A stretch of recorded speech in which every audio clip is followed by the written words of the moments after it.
I'm debating whether to tier 4 Zombie Captain America and Zombie Weapon Hex for that sweet, sweet synergy. And that got me thinking about another topic that I've talked a lot about on the channel recently and complained about a ton this year, and that is character balancing. And I'm not going to, I'll save the glazing for later. I'm not going to sit here and tell you that the balancing in Marvel Future Fight has been amazing this year. It's been so good. There have clearly been some missteps along the way. Madeline wasn't strong enough for long enough. Doom was obviously a miss. Even after they went back and reworked him, we had to beg and plead for Apocalypse. But I have two other games that I want to highlight today because they're really important comparisons to make. Because sometimes you can't really see how good you have it until you step back and you get some perspective. And this is not to say that like Marvel Future Fight's the greatest game out there, blah, blah, blah, blah. Not at all, not at all. The game has a lot of good things, but it also has, flaws, for sure. And could the game be better? Absolutely. But in these two areas, which are actually pretty important to the game's longevity and the happiness of the player base, etc., Marvel Future Fight is actually doing very well compared to these other games that are arguably bigger than Marvel Future Fight. In the case of Marvel Strike Force, I've been following the game for a while despite not playing anymore, and it's been sort of back and forth with players and content creators and the devs because of changes made to the game that basically make it so difficult to farm for characters.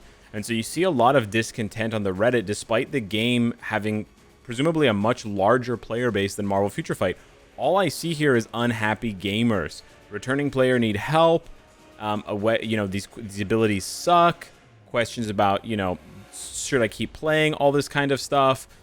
And it's an ongoing issue for Marvel Strike Force, but it basically comes down to characters being released in such a way that makes it so difficult to obtain unless you spend a ton of money. So it basically paywalling every single good character behind these massive gates and essentially making new content either non-existent or deeply unsatisfying for players. In the case of Battle World, that was actually just released, and players are saying it's just a copy and paste from this Galaxy of Heroes game mode, and it's just kind of like a bad game mode that doesn't really promote anything that the players are asking for. So in the case of Strike Force, we've covered it a lot on this channel recently. But it just goes to show you that, releasing characters, even if they are the beloved characters, if they're not released in the right way, it's not going to work out. And so Marvel Future Fight, despite some missteps here and there with balancing on Doom and some other characters, I feel like they've really tried year after year, and especially recently as the game's popularity naturally declines as it gets older, they've really tried to, zero in and actually release characters that are impactful for the most part and are going to feel like upgrades, but not in a way that just, completely eclipses and makes other characters, obsolete and makes you wonder, why you're playing at all, because you have to have that next big thing. So kind of like incremental balancing is really important.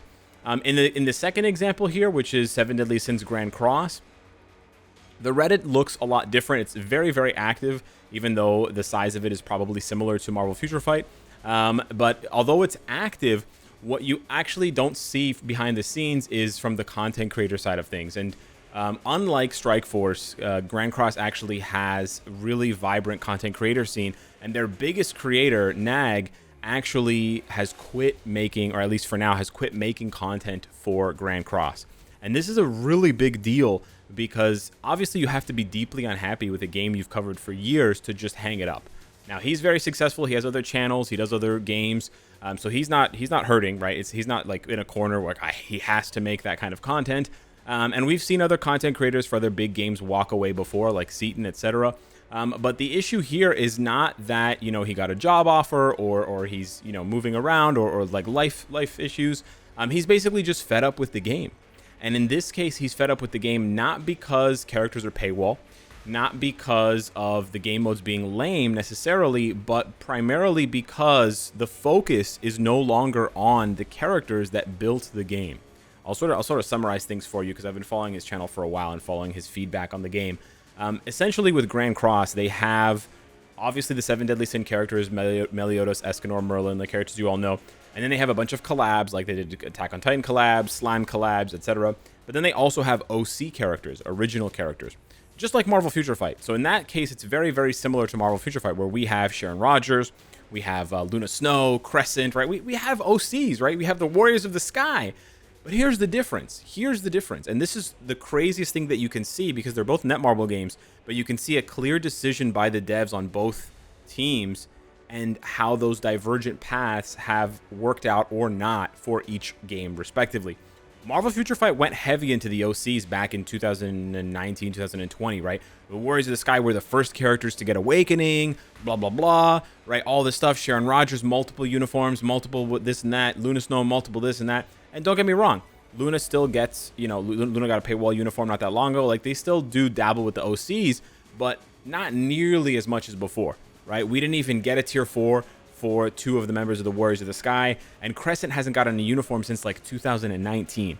So they've clearly, Marvel Future Fight has clearly taken the decision, made the decision to step back from OCs and be like, we're not going to focus on these like lesser known original Marvel characters. We're going to focus most of our attention on the, you know, the clearest winners and the biggest budget names, the Captain Americas, the Iron Mans, the Wolverines, the Ghost Riders. They're going all in on the most quintessential Marvel characters. Silver Surfer, Doctor Doom, right? Doctor Strange, Deadpool, etc. And sure, it helps that there's a lot of movie properties and TV properties to buttress that, whereas there's no content essentially for Grand Cross. But what the Grand Cross devs decided to do is the complete opposite.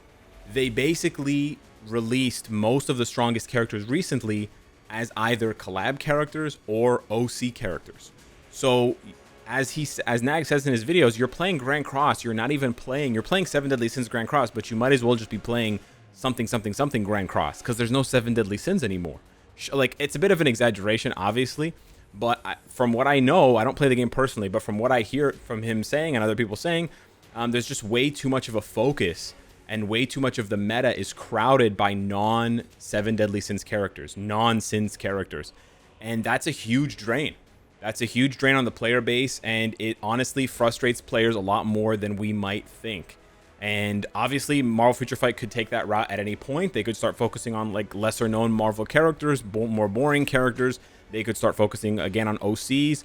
But I'm thankful and pleasantly surprised that we actually didn't go down that route. And I didn't realize it at the time, but now looking back on it, you can literally alienate one of your biggest fans who's giving you tons of free marketing for your game, making videos, making content, right? And I can feel for the guy, because I know what it's like getting in front of the camera every day and saying, man, you guys are going this way, you got to go this way. It's not that hard. Just move a little bit and you'll be going in the right direction. And they just ignore you and ignore you and ignore you.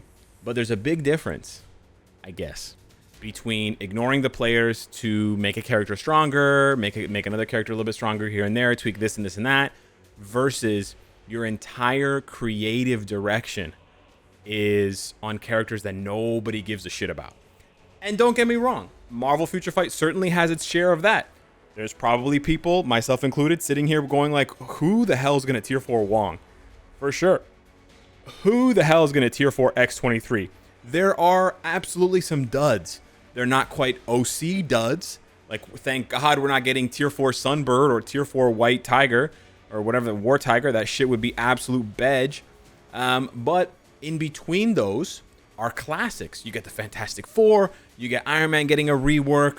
You get, you know, Gwenpool with Deadpool going along with the tier 4. Boom, boom, boom. You get, you know, Weapon Hex. Not that, you know, but they're smart about it, right? They're like, okay, Weapon Hex, she's basically an OC. She's basically OC level. But what are we going to do? We're going to pair her up with the OG. Pair up the OC with the OG, right? I'm sure Grand Cross would have had more success if when they were focusing on their OCs, they went ahead and paired them up. So, okay, you want to do the whatever Camilla team, you're going to have to build her with Escanor or with this character and that character. So it still feels like it's within that universe and it's not all completely outside of the box out in cuckoo la la land. So I gotta give it to the devs, man. They're really still cooking after all these years. And again, Marvel Future Fight is an older game than Grand Cross. It's older than Strike Force. It's got a smaller player base. It makes less money. So genuinely, it has everything working against it for its continued success. And despite all of that, the devs are not giving in and succumbing to these bozo moves that would literally kill the game. So yeah, I wanted to appreciate that from that point of view, because it's right in my face. And also, I don't know, maybe they should just like pay more attention to what other branches of their company are doing and take some notes, because there are certainly things that Marvel Future Fight could borrow from Grand Cross that I like, and other Marvel games, other Netmarble games like Contest of Champions, etc. Even maybe even Solo Leveling. But also, like, can't they take some tips? Like, Marvel Future Fight's almost 10 years old. They have to be doing something right. You know what I mean? Like, it can't just come down to, oh, the game is like super cheap to run, and that's why it's like just like some unicorn budget game. Like, I'm sure that's part of it. Don't get me wrong. Right, it's like an old engine. They don't have to update it as much, right? The server space is not that much. If you've ever played Marvel Future Fight on your data plan, you'll know that unless you're downloading an update, the game pings servers like so infrequently. So there's probably very little like server bloat and that kind of thing needed compared to the other games that have like live PvP and shit.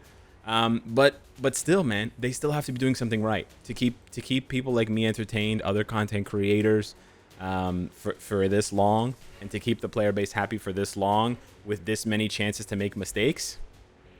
I gotta say they're doing it right. They're doing a lot right. So yeah, cheers to them for doing that. Obviously, they are not perfect by any means, but I'm certainly happier than maybe a month ago if you had asked me where the state of this game is as far as balancing goes, because I like the zombie motif.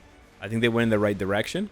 And I appreciate that, although we didn't get as much of a buff as we may have wanted for these two guys, at least they did go back and give them a bit of extra juice, for sure. And it wasn't like financially motivated. It wasn't like, hey, we're doing this because we're releasing this new Apocalypse pack or this new Doom pack, right? They kind of just did it to do it. So yeah. Anywho, hit me up in the comments down below. Let me know what you think. If you play any of those games, Strike Force, Grand Cross, Contest of Champions, etc., sound off down below in the comments. Let me know how you feel about those games, if I'm off base, if I'm reading the room wrong, or maybe you have even better insights. Thanks for watching. Smash the like button if you enjoyed the content, and I'll see you in the next one. Take care.